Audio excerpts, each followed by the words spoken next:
The sun had barely crested the skyline, painting the streets of downtown in gold and amber, when Agent Malik Johnson stepped out of his sleek black SUV.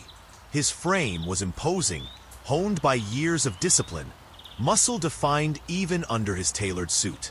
The early morning crowd barely gave him a glance, but he could feel the tension in the air. Something about the city had shifted overnight. Perhaps it was the rumors he'd been chasing for months, whispers of a criminal network operating deep under the radar. Perhaps it was the storm brewing in his gut. Whatever it was, Malik's instincts had never been wrong, and today, they screamed danger. He had just walked toward the coffee shop on 7th Street when a sharp whistle cut through the air. "Hey, you! Stop right there!" Malik froze and turned slowly, his heart tightening. Not in fear, but in that acute awareness born from years of fieldwork. A pair of uniformed police officers, one tall and aggressive, the other nervously twitching, were advancing toward him. "Step aside, sir," the tall one barked. "You're under arrest." Malik's eyes narrowed. "Excuse me? On what charge?" "Identification issues." "You fit the description of a suspect," the officer said, though his voice carried more accusation than certainty. Malik's jaw tightened. He could feel every pair of eyes in the street turning toward him, the heat of judgment pressing down. This wasn't a misunderstanding. He knew this look. He had seen it countless times in his life, though never before as an FBI agent. His career had shielded him, but it could not shield him from the casual venom of racial profiling. "I am Agent Malik Johnson, FBI," he said firmly, pulling his badge from his coat pocket and flashing it. The officer's eyes flicked to the badge and then back to him, doubt mixing with disdain. "FBI? Don't play games with us, buddy." "I'm not playing games," Malik said, his voice calm but ice cold. "I have federal clearance. You're detaining me unlawfully. Do you want to make this harder for yourself?" The officer sneered, stepping closer. Before Malik could react, hands grabbed him from both sides. They yanked him against the hood of their cruiser. He could feel the burn in his muscles, the sharp pain in his wrists as they slapped handcuffs on him. Tight and unforgiving. People were gathering, some filming, some whispering, none intervening. Malik's mind raced, weighing every option, every possible move to escape or assert his authority, but he knew it was futile. At the station, things escalated quickly. He was shoved into a holding cell with a rough shove that rattled the steel bars. The murmurs of fellow detainees blended with the clatter of keys and distant shouts. Malik had been in dangerous situations, faced armed men and violent criminals, but nothing hurt him more than this. The sting of being treated like a criminal for the color of his skin, when every fiber of his being had been devoted to protecting the innocent. Hours passed. He remained calm, mentally cataloging every officer, every badge number, every camera angle. And then came the moment that would seal the fate of those who had dared humiliate him. A rookie officer, fumbling through the records, froze as his eyes caught something on the computer screen. Wait a second," the rookie said, voice trembling. "This can't be Malik Johnson, FBI." The room went silent. Every officer turned toward the screen, reading, murmuring, disbelief flickering across their faces. They had arrested one of the most respected agents in the Bureau. A man whose name alone commanded attention, whose operations had toppled gangs, dismantled drug rings, and saved countless lives. The anger in Malik's chest didn't dissipate. It hardened. He had been patient, letting them make fools of themselves, and now the tables were turning. The officers who had humiliated him, mocked him, and subjected him to baseless accusations would face consequences far beyond the paperwork and apologies they expected. It started subtly.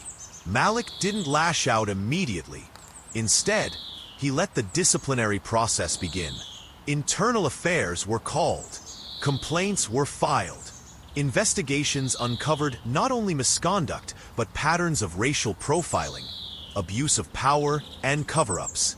Careers that had seemed untouchable crumbled. The officers who had arrested him faced suspension, criminal charges, and public humiliation. Every time one tried to justify their actions, a detailed report of their misconduct landed on the desks of higher authorities, proving that karma had a meticulous schedule. Outside the station, news spread like wildfire. Videos of the arrest went viral. Social media exploded with outrage. People demanded accountability, and Malik, ever the professional, remained quiet. He let the system work, letting justice unfold with the same precision he had applied in his fieldwork. But the story didn't end there. The day Malik walked out of that station, free and vindicated, the city's skyline shimmered against a late afternoon sun. People stared as he strode through the streets, calm, collected, a figure of authority and quiet power. He had not just defended his dignity. He had dismantled a network of corruption and ignorance within the very force that had sought to humiliate him. Yet Malik knew the fight was far from over. There were whispers in the corridors of power, warnings that not everyone welcomed the accountability he had forced. Some plotted quietly, some seethed with resentment. The city had changed, the officers had paid dearly, but darkness always lingered at the edges, waiting for an opportunity. As he stepped into his SUV, ready to return to his work, tracking those who truly threatened innocent lives, a message lit up his secure phone. It was brief, just 3 words, but it sent a chill down his spine. "They're coming." Malik's hands tightened on the wheel. He had faced threats before, but this felt different, personal, calculated, and yet he allowed a small, grim smile to curl his lips. Let them come. He was ready. He always was. Justice had been served, but the story was far from over.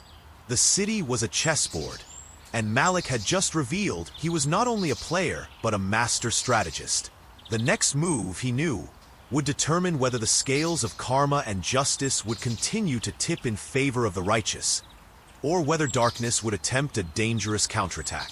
He glanced in the rear-view mirror, eyes sharp. Somewhere out there, the shadows stirred. But one thing was certain. Malik Johnson would never be underestimated again. And somewhere deep inside, beneath the calm exterior and trained precision, his heart still burned. Not with anger, but with a relentless drive for justice, for respect for the truth.